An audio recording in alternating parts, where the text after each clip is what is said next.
Mes frères et sœurs, bonjour. Alors, ce dimanche, c'est moi qui vous apporte la parole de Dieu ce week-end. Alors, j'espère que vous supportez bien ce confinement, que tout va bien pour vous, que ce n'est pas trop dur de rester enfermé. Et c'est pour ça que ce matin, mon message s'intitule Tenir ferme.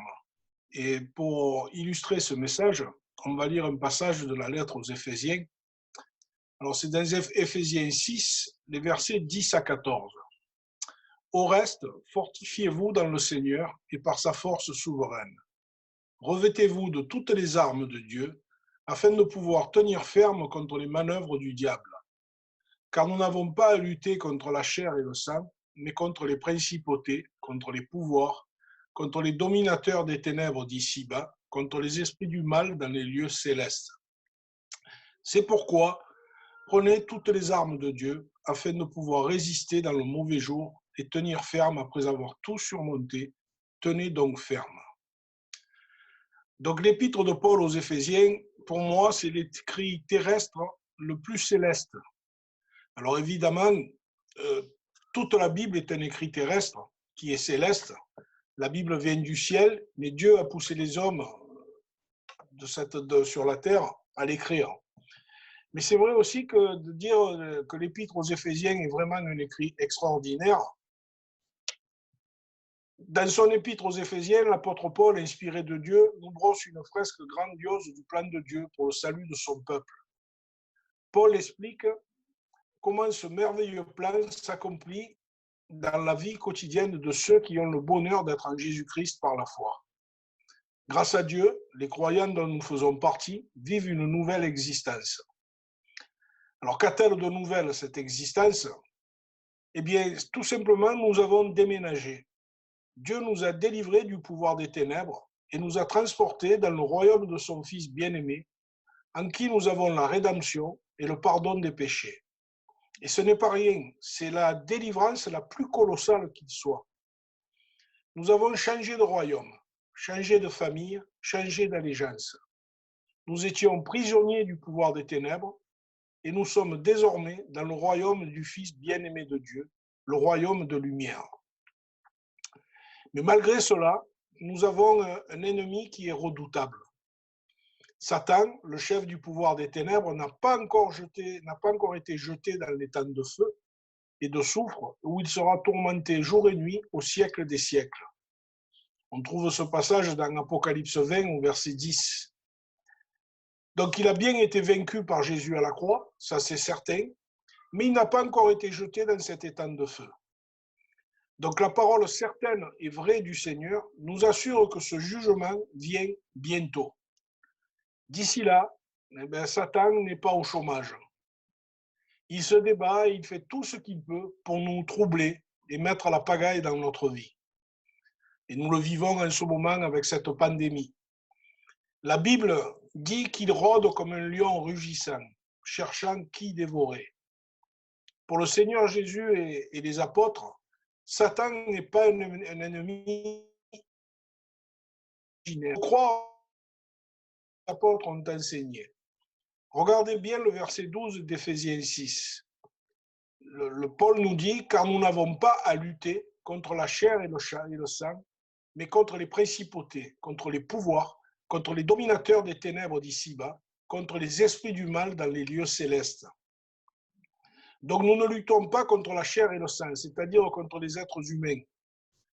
Mais alors contre qui luttons-nous? Contre les principautés, contre les pouvoirs, contre les dominateurs des ténèbres d'ici-bas, contre les esprits du mal dans les lieux célestes. Notre pire ennemi n'est pas le monde que nous voyons, mais c'est le monde que nous ne voyons pas. Il s'agit du diable et de ses complices, les anges déchus, les démons, le monde des ténèbres. Donc si Paul nous rappelle que nous avons un ennemi, ce n'est pas pour nous effrayer, mais pour aiguiser notre vigilance et nous amener à ne pas prendre cet ennemi à la légère. Il veut que nous tenions sur nos gardes, car cet ennemi est puissant. Non seulement cet ennemi est puissant, mais il est également mauvais. Il utilise sa puissance pour le mal et non pour le bien. Cet ennemi puissant et mauvais est également rusé, Paul parle au verset 11 des manœuvres du diable. Le mot manœuvre signifie les ruses du diable, les astuces trompeuses, les tricheries sournoises. Et il est capable de nous amener là où il veut nous mener, si on n'est pas sur nos gardes. Donc l'ennemi attaque rarement de front. Il préfère l'obscurité à la lumière. C'est un loup dangereux, mais il s'introduit dans le troupeau du Seigneur déguisé en brebis. Il est prince des ténèbres, mais il se déguise en ange de lumière. Et nous en avons l'exemple dans 2 Corinthiens 11 au verset 14. Parfois, il rugit comme un lion. Ça, c'est dans 1 Pierre 5, verset 8. Mais le plus souvent, il s'approche aussi sournoisement qu'un serpent. Regardez Genèse 3, verset 1. Cet ennemi, bien qu'il sache qu'il ne peut en aucune façon changer l'issue de la victoire déjà acquise par Jésus, n'en continue pas moins de nous harceler et d'essayer de nous empêcher de bénéficier des promesses de Dieu. Mais c'est un ennemi qui est déjà vaincu. Alors attention, notre idée du combat spirituel au cœur duquel nous nous trouvons doit toujours commencer par la vérité biblique fondamentale de la défaite irréversible de Satan à la croix. C'est-à-dire que Jésus a vaincu Satan. Et par correspondance, nous aussi. Donc je vous rappelle ce que dit Paul dans la lettre aux Colossiens au verset 2, au chapitre 2 au verset 15. Jésus a dépouillé les principautés et les pouvoirs et les a publiquement livrés en spectacle en triomphant d'eux par la croix. Ça, c'est une certitude. Il est donc très important, pour ne pas dire capital, de nous rappeler sans cesse que le combat définitif contre Satan a déjà été remporté à la croix par Jésus-Christ. Maintenant, le Fils de Dieu, victorieux, règne à la droite du Père et il vit en nous. Et nous sommes en lui. La victoire a déjà été acquise. Notre délivrance du pouvoir de Satan est une réalité. La victoire a été remportée par Jésus et nous, les chrétiens, nous bénéficions de ce triomphe grâce à notre union avec Jésus par la foi. Ce que Paul nous demande de faire en Éphésiens 6 et versets 10 à 20, il nous le demande uniquement après nous avoir déclaré en Éphésiens 1 que par sa croix et sa résurrection, Jésus a déjà vaincu l'ennemi. En Éphésiens 1, en effet, Paul avait dit que Jésus, ressuscité, est assis à la droite de Dieu, dans les lieux célestes, au-dessus de toute principauté, autorité, puissance et souveraineté, au-dessus de tout nom qui peut se nommer, non seulement dans le siècle présent, mais encore dans le siècle à venir. Il a tout mis sous ses pieds. Donc les mots au-dessus rassurent nos cœurs. Notre capitaine et chef, on pourrait dire, Jésus a triomphé de tout ennemi. Et comme Paul le dit en 2 Corinthiens 2 au verset 14, il nous fait triompher. En Éphésiens 1, Paul dit qu'il prie pour que les croyants comprennent la puissance de Dieu envers nous qui croyons selon l'action souveraine de sa force. Et nous avons besoin de mieux saisir ces réalités. Pourquoi? Pour repousser l'ennemi. Alors vous allez me dire comment? La réponse est encore dans la lettre aux Éphésiens. Au reste, fortifiez-vous dans le Seigneur et par sa force souveraine. Nous ne combattons pas pour la victoire, mais à partir de la victoire de Jésus. Ce combat a déjà été remporté. Paul veut nous amener à une plus grande compréhension de tout ce que Jésus a accompli et acquis pour nous à la croix. Nous luttons dans la victoire de Jésus parce qu'il a déjà gagné. La victoire est en nous parce qu'elle est en Jésus. Et si nous sommes en Jésus, Jésus vit en nous et cette victoire nous appartient aussi. Donc par nos propres forces, nous ne sommes pas de calibre à affronter l'ennemi, mais nous sommes unis au Seigneur et à sa force souveraine. Donc nous pouvons tenir ferme. Pour ce qui est de l'issue finale, l'Église a déjà remporté la bataille contre Satan, grâce à Jésus, son chef. Paul nous dit en Éphésiens 2, verset 6, que nous sommes assis avec Jésus dans les lieux célestes. La foi nous fait participer à cette grande victoire.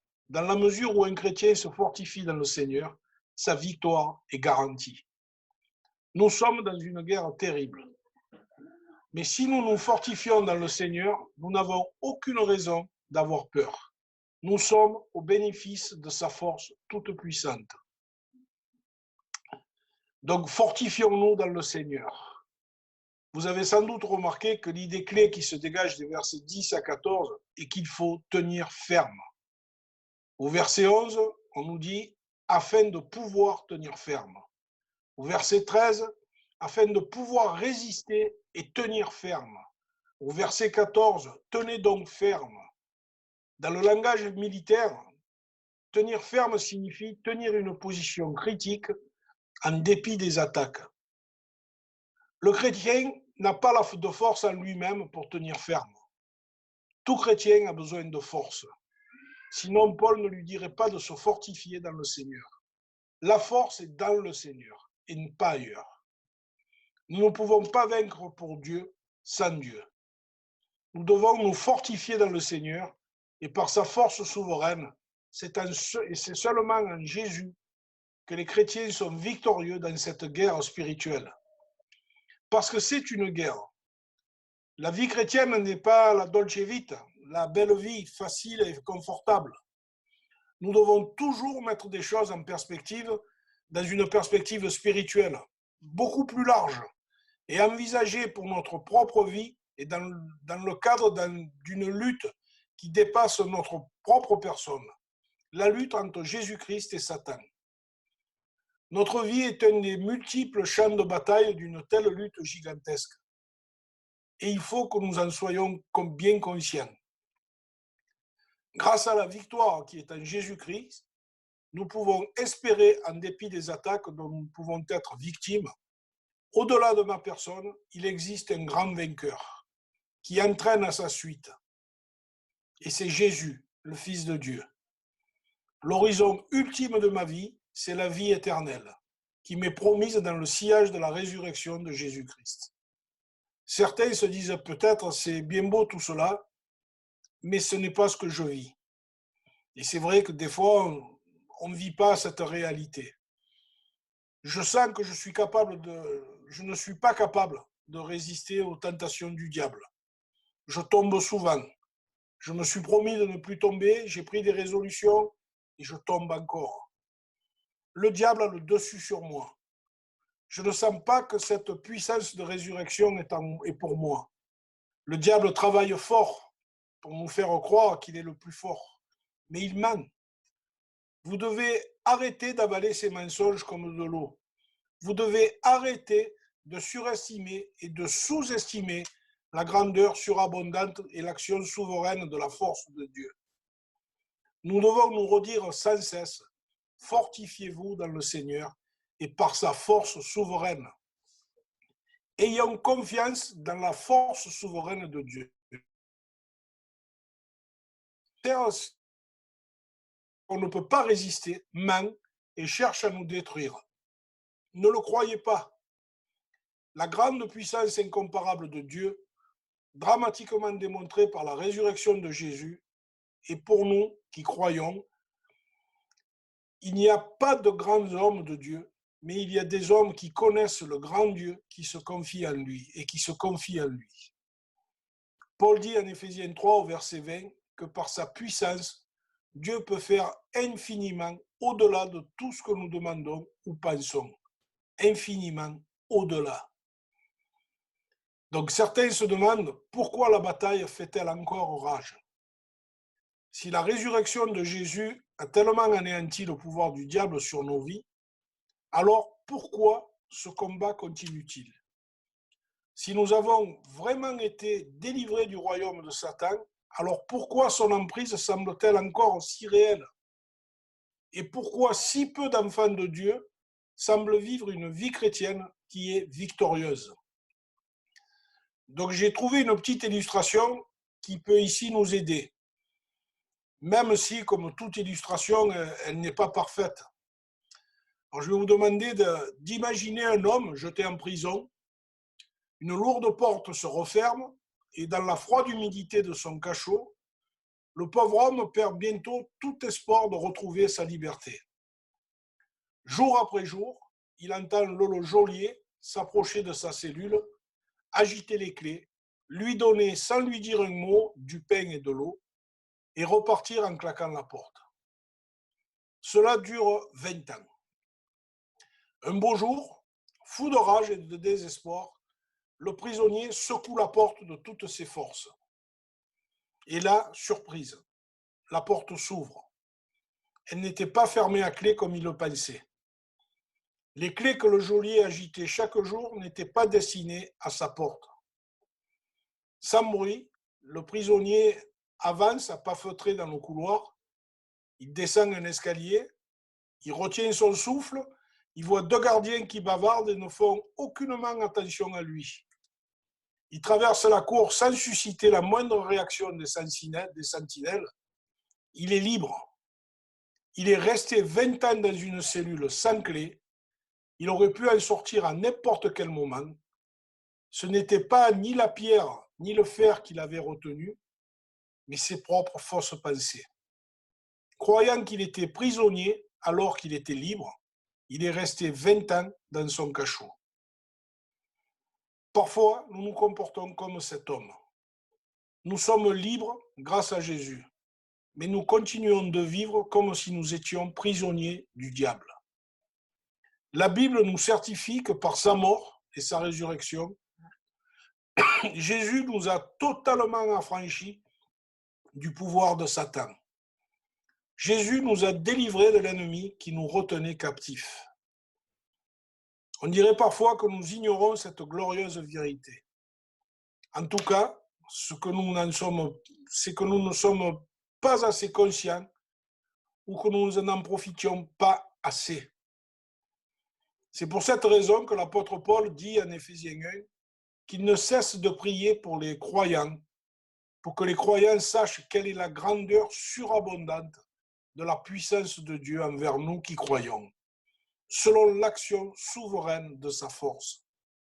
C'est comme si Jésus nous donnait « Je t'ai pardonné et libéré, tu es libre, sors de la prison car elle est sans clé. » Mais parfois nous avons de la difficulté à y croire et nous restons prisonniers. On reste prisonniers de nos vieilles habitudes.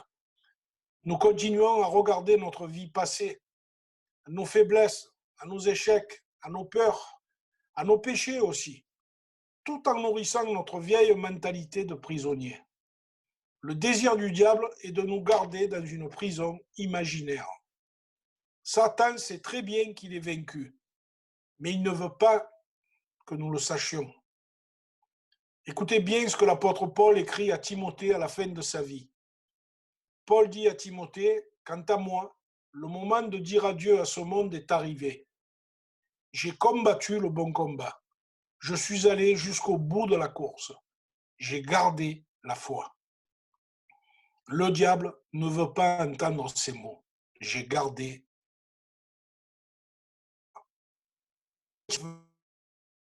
Oui. Dieu, par son apôtre Paul, veut nous dire de rester ferme et de résister aux manœuvres du diable. Fortifiez-vous dans le Seigneur et par sa force souveraine. C'est une grande exhortation d'ordre général, mais ce n'est pas tout. Paul fait suivre de cette grande exhortation générale une exhortation plus spécifique encore au verset 11. Revêtez-vous de toutes les armes de Dieu, afin de pouvoir tenir ferme contre les manœuvres du diable. Toutes les armes de Dieu.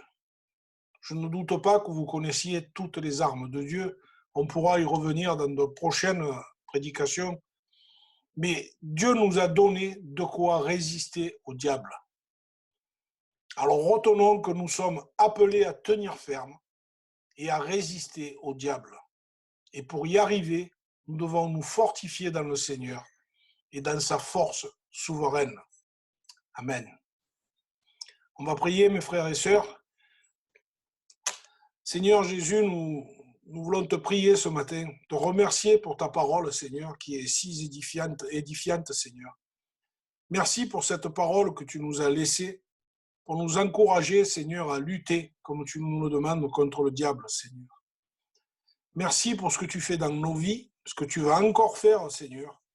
Et par la foi, Seigneur, nous voulons croire, Seigneur, qu'un jour nous allons te rejoindre, Seigneur, et que nous aussi, nous serons victorieux, Seigneur. Nous rentrerons dans ta victoire, Seigneur, et le diable sera enchaîné.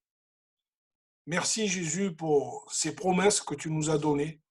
Merci pour ce que tu fais dans nos vies. Amen.